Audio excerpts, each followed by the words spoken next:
आज मी बनवते पारंपरिक पद्धतीने श्रीखंड। दूध गरम करण्यापासून ते चक्का काढेपर्यंत सर्व स्टेप बाय स्टेप या व्हिडिओमध्ये मी सांगितलेले आहे। त्यामुळे पारंपरिक पद्धतीचं परफेक्ट श्रीखंड आपलं तयार होईल। तर तुम्ही हा व्हिडिओ संपूर्ण बघा, कारण याच्यामध्ये भरपूर टिप्स मी दिलेल्या आहेत। हे श्रीखंड एवढं छान होतं की तुम्ही ही रेसिपी बघितल्यानंतर बाहेरून श्रीखंड कधीच आणणार नाही। चला पटकन रेसिपीला सुरुवात करूया।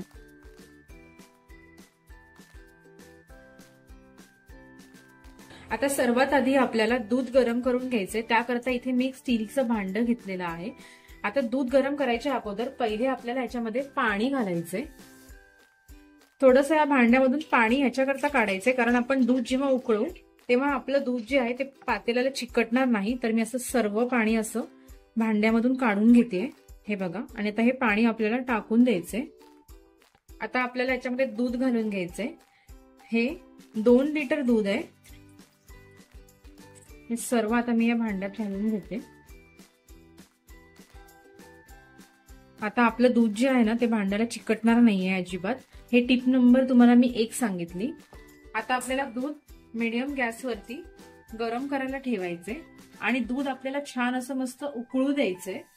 आता मध्ये मध्ये याची साय येईल तेव्हा मी तुम्हाला दाखवते कसं करायचं। आणि दूध आपल्याला याच्याकरता जास्त उकळून घ्यायचे, कारण का ह्याच्यामध्ये जे पाणी असतं ना एक्स्ट्रा ते सगळं निघून जायला पाहिजे। त्याच्यामुळे आपलं दही आहे ना त्यामुळे सुद्धा घट्ट असं होतं। दुधामध्ये जर पाणी राहिलं तर मग आपलं दही पातळ लागू शकतं। त्याकरता आपल्याला हे मस्त छान असं उकळवून घ्यायचंय। आता ही बघा दुधाला आपल्या एक छान अशी साय आलेली आहे। ही पण अशी आपल्याला दुधामध्ये छान अशी मस्त मिक्स करून घ्यायची। याच्यामुळे काय होतं ना आपलं दही आहे ना ते छान असं मस्त घट्टसर लागतं। आता आपल्याला 4 ते 5 मिनिटं दूध असं छान मस्त उकळू द्यायचे, हे बघा।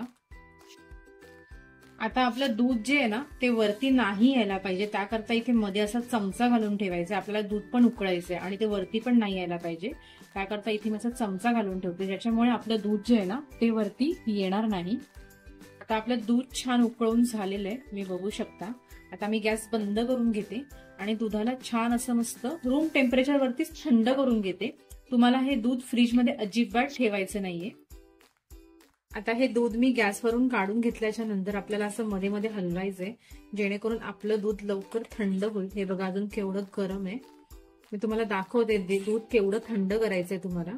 हे बघा आता मी असं कंटिन्यू हलवून आहे ना मध्ये मध्ये हलवून असं दूध थंड करून घेणार आहे। आता आपलं दूध छान असं मस्त कोमट झालेलं आहे। साईडने असं गार वाटतंय, असं कोमट वाटतंय। आणि हे बघा असं एक बोट बुडवून बघायचं, बोटाला लगेच कळतं दूध कोमट झालंय की नाही। आणि दूध एकदम जर थंड झालेलं असेल तर आपलं दही आंबट लागू शकतं। त्याच्यामुळे जास्त गरम पण नाही आणि जास्त थंड पण नाही, आपल्याला असं कोमट दूध करून घ्यायचंय। आता आपल्याला याच्यामध्ये विरजण घालायचंय। आता तुम्हाला 5 टिप मी सांगून झालेल्या आहेत। आता ही 6वी टिप सांगते। मी 2 लिटर दुधाकरता 2 चमचे दही घेतले, हे छान असं मस्त फेटून घेतलंय। आता आपल्याला हे दही जे आहे ते डायरेक्ट घालायचं नाहीये दुधामध्ये, आपल्याला याच्यामध्ये थोडंसं ह्यातलं जे कोमट दूध आहे ते घालायचंय। डायरेक्ट जर घातलं तर आपलं दही जे लागणार आहे ते आंबट होऊ शकतं, त्याच्यामुळे आपल्याला हे छान असं दही दुधामध्ये मिक्स करून घ्यायचंय। हे बघा अशा प्रकारे मी मिक्स करते। आता हे सर्व विरजण जे आपल्याला दुधामध्ये छान असं मस्त मिक्स करून घ्यायचंय। आणि आपलं दही आंबट लागायला नाही पाहिजे, त्याच्याकरता मी इथे थोडीशी साखर यूज करते। एक छोटा चमचा साखर घेतलीये, ते पण टाकून घेते। आता हे विरजण आपल्याला प्रॉपर असं विस्कने मिक्स करून घ्यायचे, चमचाने मिक्स करायचं नाहीये। याच्यामुळे काय होतं ना आपल्या दह्यामध्ये लम्स पडणार नाही। असं प्रॉपर दुधामध्ये मिक्स करून घेते मी। आता मी दही तुम्हाला 2 प्रकारे कसं लावायचं हे दाखवते। सर्वात पहिले ते मी मातीचं भांड घेतलंय। मातीच्या भांड्यामध्ये मी इथे अर्ध दूध जे आहे ते टाकून घेणार आहे।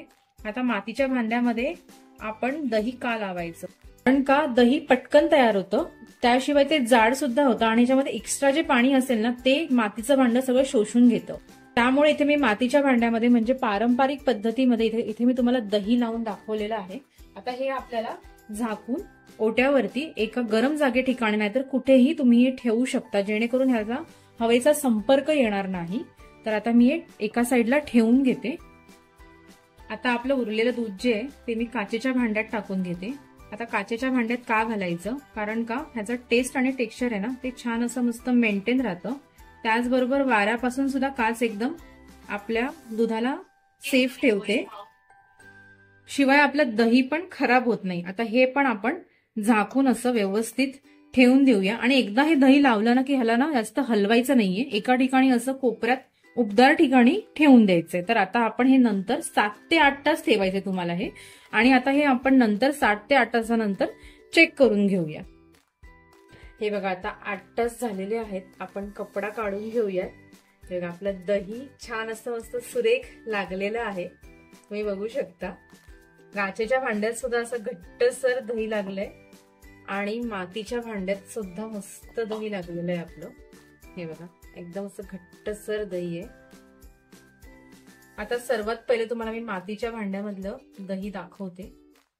हे बघा केवढं मस्त आपलं दही लागलंय, तुम्ही बघू शकता. त्यानंतर आपण काचेच्या भांड्यामधलं दही बघूया. हे बघा केवढं घट्टसर आपलं दही लागलंय, तुम्ही बघू शकता. असे प्रॉपर याचे असे काप पडतायत. हे बघा आता आपल्याला श्रीखंड करता चक्का बनवायचंय. त्याकरता इथे मी चाळणी घेतली प्लास्टिकची, त्याच्याखाली बाउल घेतलंय. आता बाउलच्या वरती आपल्याला ही चाळणी ठेवायची आहे. त्याचबरोबर आपल्याला त्याच्यावर असा हा कपडा ठेवायचा आहे. हा बघा पांढरा कपडा घेतलाय मी इथे. आता हे सर्व दही आपल्याला या कपड्यामध्ये घालून घ्यायचे. हे बघा आता सर्व दही जे आहे मी या कपड्यामध्ये घालून घेते, जेणेकरून आता हे रात्रभर असं मस्त ह्यातलं पाणी जे आहे ते एक्स्ट्रा निघून जाईल आणि आपला चक्का जो आहे तो सकाळपर्यंत असा मस्त रेडी होईल. आता हे सर्व दही या कपड्यामध्ये घातल्याच्या नंतर आपल्याला हे असं बांधून घ्यायचे सर्व साईडने आणि हे बांधून असं आपल्याला फ्रीजमध्ये ठेवायचे. हे बघा आता मी सर्व साईडने असं व्यवस्थित बांधून घेते, जेणेकरून ह्याच्यातलं पाणी जे आहे ना ते खाली एक्सेस जे आहे ते निघून जाईल.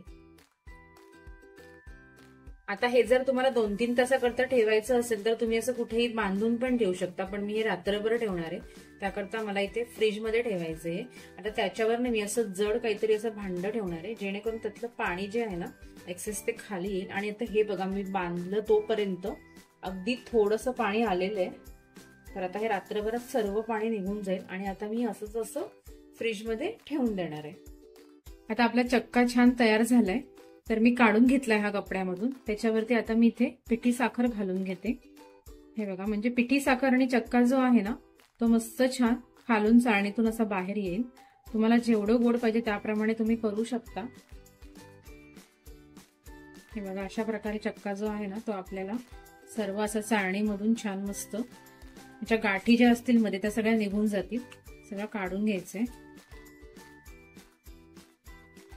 हे बघा सर्व चक्का जो आहे तुम्हाला दाखवते, सर्व खाली आलाय, तुम्ही बघू शकता. आता मी असं सर्व काढून घेते. आता आपण याच्यामध्ये घालूया अर्धा चमचा वेलची पावडर,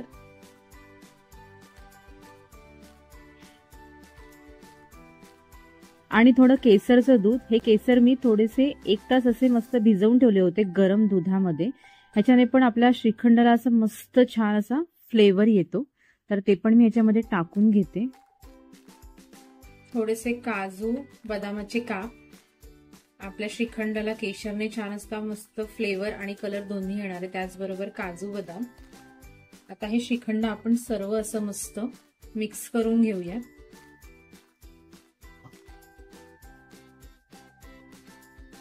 तर आपलं श्रीखंड तयार झालेलं आहे छान. आता मी एका बाउलमध्ये काढून छान फ्रीजमध्ये सेट करायला ठेवते. त्यानंतर तुम्हाला श्रीखंड सर्व करायचे. तर कशी वाटली तुम्हाला आजची ही श्रीखंडाची रेसिपी? ही रेसिपी तुम्ही या दसऱ्याला नक्की घरी बनवून बघा. आणि जर व्हिडिओ आवडला असेल तर व्हिडिओला प्लीज लाईक, शेअर आणि सबस्क्राईब करा.